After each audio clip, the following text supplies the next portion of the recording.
성도 여러분 평안하십니까? 말씀과 친구 되기 두 친구 운동 오늘 16번째 날입니다. 오늘 우리가 읽고 묵상할 말씀은 창세기 45장부터 50장까지의 말씀이 되겠습니다. 베냐민을 대신해서 자신이 종이 되겠다라고 말하는 유다의 말을 듣고 요셉이 대성통곡하면서 형들 앞에서 자신의 정체를 이제 드러나게 되지요. 그리고 아버지의 안부를 묻습니다. 그리고 또 이야기합니다. 흉년이 아직 5년이나 남았으니 다시 내려가서 아버지와 온 가족을 데리고 애굽으로 이주할 것을 이제 권합니다. 그리고 하나님께서는 동시에 이상 중에 아버지 야곱에게 나타나셔서 애굽으로 가라라고 말씀을 하시죠.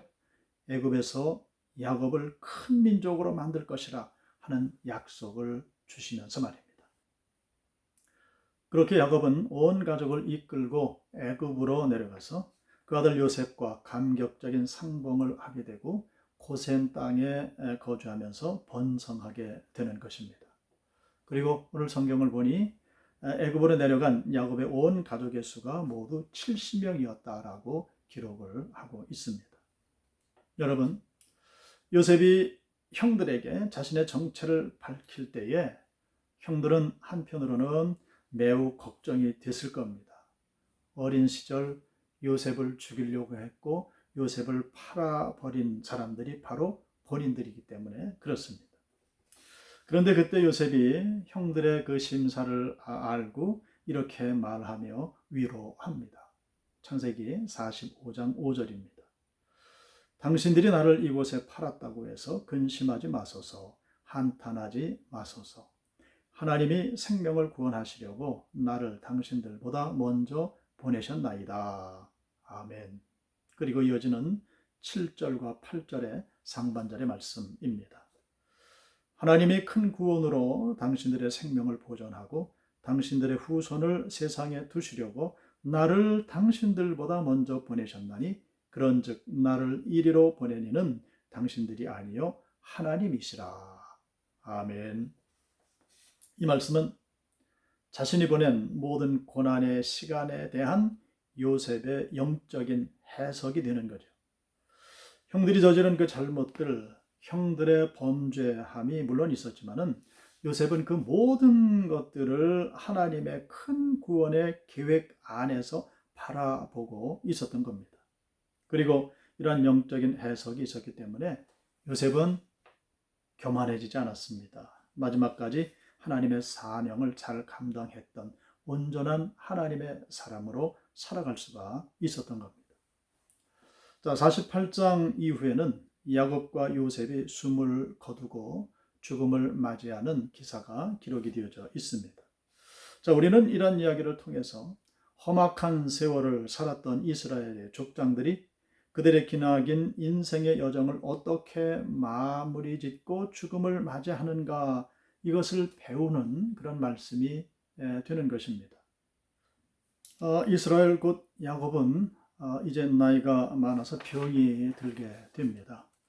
그 소식을 듣고 요셉이 두 아들을 데리고 야곱을 찾습니다. 야곱은 자신을 찾아온 요셉에게 그 야곱이 루스 곧 베델에서 만났던 하나님께서 그에게 주셨던 약속을 이야기를 해주죠. 이런 내용입니다. 내가 너로 생육하고 번성하게 하여 네게서 많은 백성이 나게 하고 네가 이 땅을 내 후손에게 주어 영원한 소유가 되게 하리라. 아멘. 이 약속은 사실은 하나님께서 아브라함에게 주셨던 것이고요. 또 이삭에게 주셨던 것입니다. 그리고 야곱에게 주셨던 약속이었습니다. 그리고 이제 야곱은 죽음을 앞두고 그 하나님의 약속을 자신의 아들들에게 물려주고 있는 것입니다. 이처럼 창세기는 믿음의 족장들은 자녀들에 대한 재산 분배, 상속 등에 관해 관심이 없었습니다.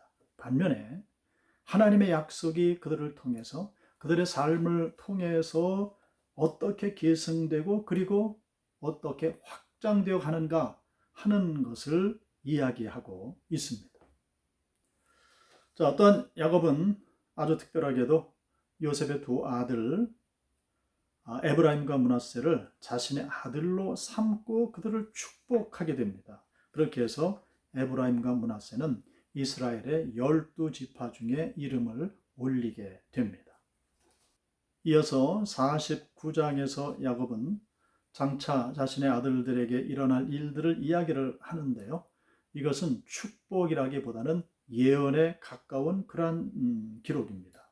왜냐하면 야곱의 첫 빌하와 동침했던 장자 루벤, 그리고 세겜에서 잔인하게 복수했던 시므온과 레위 같은 경우는 축복의 말씀이라기보다는 저주에 가까운 예언을 하고 있기 때문에 그렇습니다.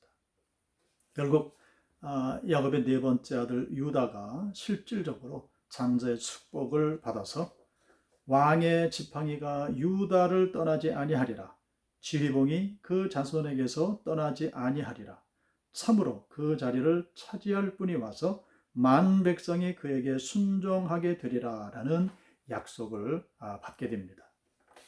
이에 유다 지파 중에서 다윗이 나오게 되죠. 그리고 다윗의 아들들이 이스라엘을 다스립니다. 또한 유다의 자손으로, 다윗의 자손으로 예수 그리스도가 이 땅에 오시게 됩니다. 자, 그리고 야곱은 이제 자신이 죽으면 자신을 애굽에 묻지 말고 아버지 이삭이 묻혀 있는 헤브론 막벨라 굴에 장사 지내 달라는 그 유언을 남기고 숨을 거둡니다.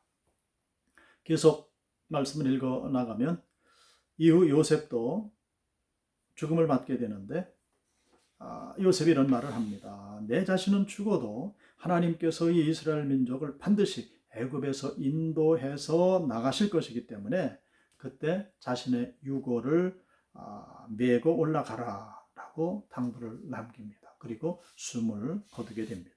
왜냐하면 야곱과 요셉, 이들은 가나안 땅을 너희 자손에게 주리라 라는 그 하나님의 약속의 말씀을 굳게 믿었기 때문입니다. 이것을 두고 히브리서 11장 13절로 14절 말씀은 이렇게 말합니다. 이 사람들은 다 믿음을 따라 죽었으며 약속을 받지 못하였으되 그것들을 멀리서 보고 환영하며 또 땅에서는 외국인과 나그네임을 증언하였으니, 그들이 이같이 말하는 것은 자기들이 본향 찾는 자임을 나타내미라. 아멘. 비록 그들은 자신의 생전에 그 하나님의 약속이 성취되는 것을 직접 보지는 못했지만은 자신들의 후손, 그 후손의 시대에 그 약속이 이루어질 것을 믿음으로 멀리서 바라보고 환영했다라고 기록을 하는 겁니다. 그리고 그들은 이 땅에서 나그네로 살다가 본향 곧 하나님께로 돌아가는 것이죠. 이렇게 해서 족장들의 시대가 막을 내리고 창세기도 이제 끝을 맺게 됩니다. 성도 여러분, 이렇게 해서 창세기 통독을 오늘 마치게 되고요. 내일부터는 이제 출애굽기를 시작하도록 하겠습니다. 말씀과 친구되어 끝까지 완주하셔서 말씀을 통해 주시는 주님의 크신 은총이 날마다 함께 하시기를 주님의 이름으로 축복합니다. 아멘. 기도하겠습니다. 저희를 인도하시고 다스리시고 복을 주신 하나님을 찬양합니다. 오늘까지 모든 삶 동행하시고 우리를 인도해 주시는 주님을 찬양합니다. 바라고 원하옵기는 야곱이 가졌던 그 믿음, 요셉이 가졌던 그 믿음이 오늘 우리의 믿음이 되게 하여 주시어서 우리 주님 허락하시는 그 은혜의 주인공이 모두 되게 하시고 하나님 앞에 영광만 되는 우리 모든 믿음과 모든 섬김이 되게 하여 주시옵소서. 오늘의 삶도 함께 하실 주님을 찬양하며 예수 그리스도의 이름으로 기도드리옵나이다. 아멘.